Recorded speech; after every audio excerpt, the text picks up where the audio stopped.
ఎవరో వచ్చినట్టున్నారు. నా పని పూర్తవబోతుంది. ఒకవేళ బుటాగురిరా టోంగారి ఇక్కడికి వచ్చుంటే నీ ఇంట్లో లేనని చెప్పు. నాకు అర్థమైంది. బూటా గొరిరా టోంగారి అయితే నువ్వు లేవని చెప్పాలంతే కదా. కరెక్ట్ గా చెప్పావు. ఒకవేళ మియోకో అయితేనో.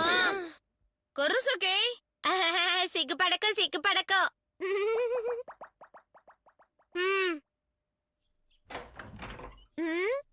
ఆ? ఆ! క్షమించండి, మీరెవరు?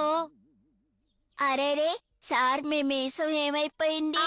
అరే, ఇంతకి మీరెవరు?